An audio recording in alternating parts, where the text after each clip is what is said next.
Ora, bem-vindo, senhor teleouvinte deste vosso canal, que é a Telebumba. Pois bem, nós hoje vamos continuar com este grande tema geral que é as transformações sociais e culturais do terceiro quartel do século XX, esperando aqui a vossa bomba na história, que o teleouvinte saiba sem medos o que é um quartel de século. Hoje, nesta segunda parte do nosso programa sobre este tema, vamos olhar com detalhe e vamos continuar, aliás, a ver com detalhe as mudanças na arte, mas também vamos dar uma pincelada sobre a literatura e a filosofia. Bem-aja, senhor ouvinte, por estar connosco, é um prazer. Comecemos então esta nossa emissão, uma emissão feita exclusivamente para si. A partir de meados da década de 50, a arte enveredou por um novo caminho ligado à valorização das manifestações da cultura de massas e da cultura popular, dando origem ao movimento da pop art.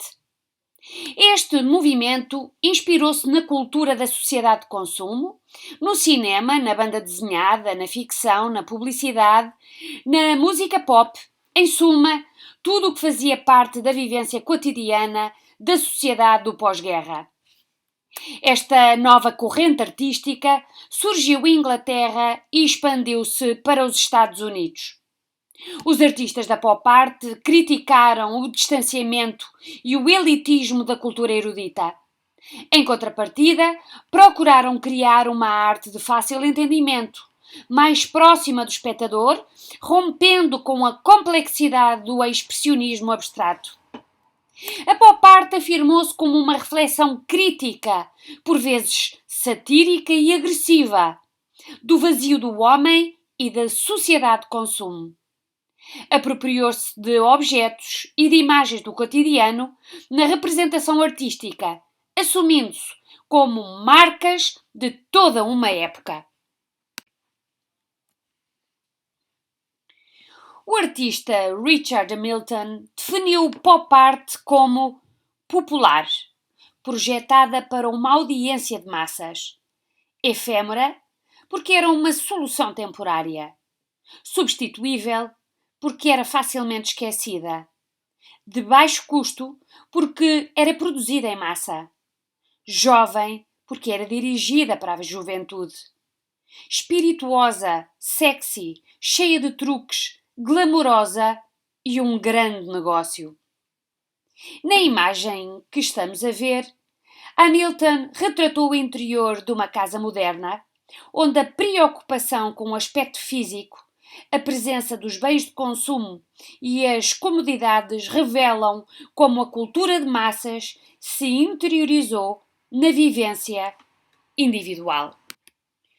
Como artistas da pop art em Inglaterra, destacaram-se também Peter Blake e David Hockney.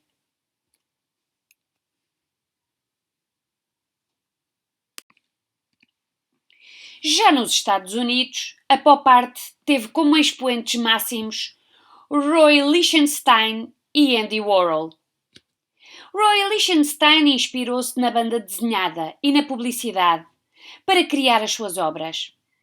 Fez uso de cores planas e trouxe para a tela as cenas e os recursos estilísticos da banda desenhada.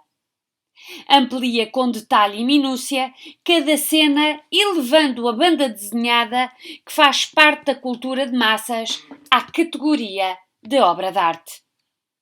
Já Andy Warhol foi um dos ícones da pop art.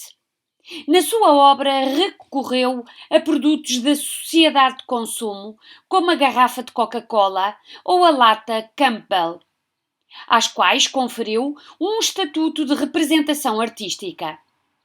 No seu estúdio, que apelidou de Factory, pintou também estrelas da cultura pop, como Elvis Presley, Elizabeth Taylor ou Marilyn Monroe.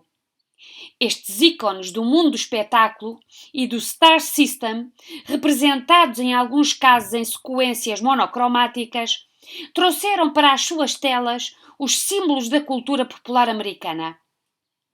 Warhol apropria-se das várias referências da cultura de massas e dispõe-nas na tela como uma representação da sociedade moderna. Tal como as garrafas de Coca-Cola estão arrumadas na prateleira do supermercado, Warhol recorre a essa disposição serial nos seus quadros, para representar produtos de consumo ou ícones da cultura pop.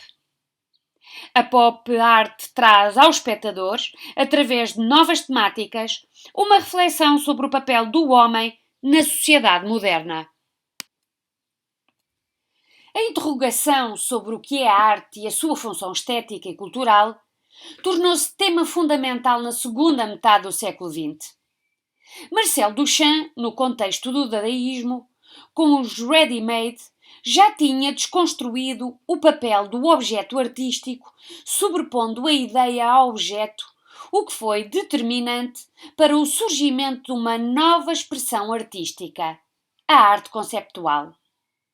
Esta nova corrente assentou no princípio de que a ideia era a obra de arte e que a forma física, isto é, o objeto, não era condição essencial para a criação artística. A ideia assumia forma diversificada de representação: escrita, fotográfica, filme, vídeo. O artista abandonava as convenções e os valores estéticos que tinham marcado a arte. Joseph Kosuth foi um dos artistas que utilizou os princípios da arte conceptual. Na sua obra Uma e Três Cadeiras, que vemos do lado esquerdo, na qual explorou a noção de conceito, de objeto e de imagem, valorizou a função da ideia na arte. Tratou-se de uma instalação constituída por uma cadeira em madeira e duas fotografias. A arte conceptual abriu assim um novo caminho no domínio artístico, na medida em que a ideia se sobrepôs à estética e à representação do objeto. O plano figurativo foi secundarizado e a arte tornou-se mais intelectualizada.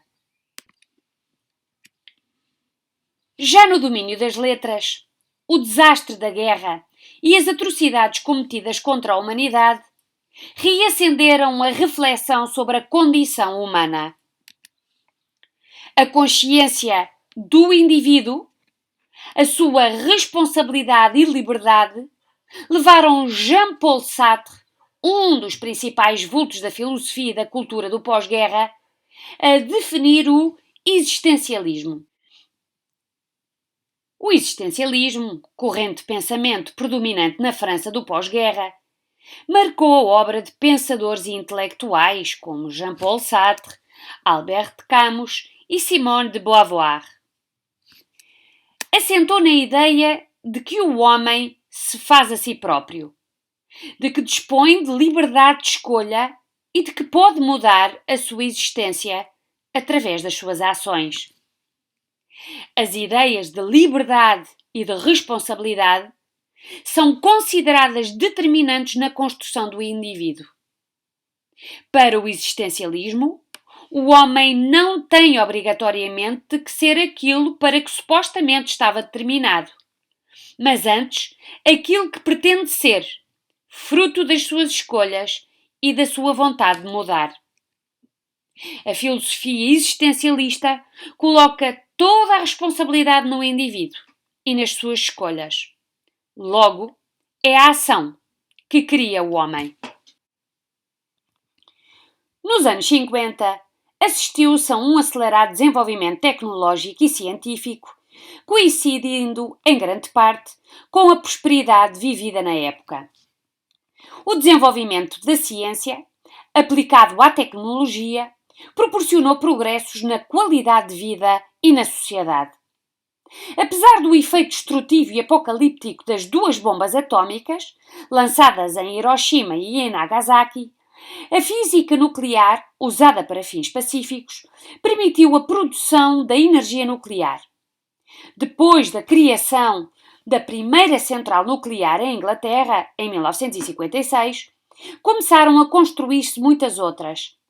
Passava a ser possível dispor de uma energia mais barata e, simultaneamente, reduzir a dependência face aos combustíveis fósseis. O desenvolvimento no domínio das tecnologias de comunicação e a difusão da informação de forma rápida e simultânea, depois da produção do transistor, em 48, tornou possível uma verdadeira revolução nas tecnologias da informação. Os circuitos integrados e os minicircuitos foram fundamentais para a miniaturização tecnológica.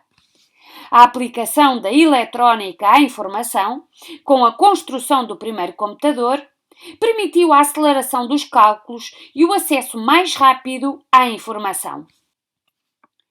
A produção do primeiro chip, em 1965, pela empresa americana Intel, aumentou a capacidade de armazenamento de dados e o surgimento, em meados dos anos 70, da Apple revolucionou o domínio dos microcomputadores.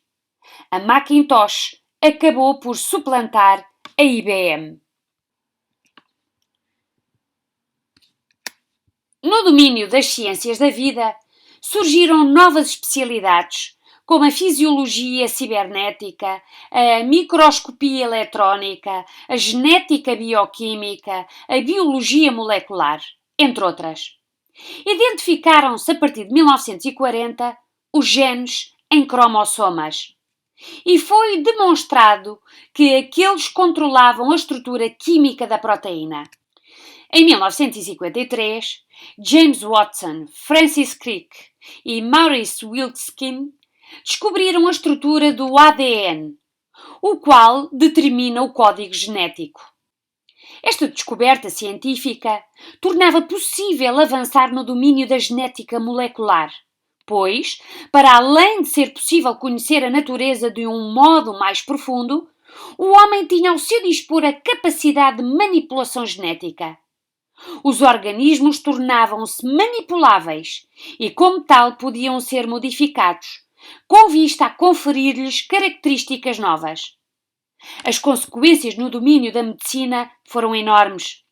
Passava a ser possível descodificar bactérias portadoras de doenças e, deste modo, abrir o caminho para combater doenças hereditárias ou relacionadas com alterações genéticas, como o cancro.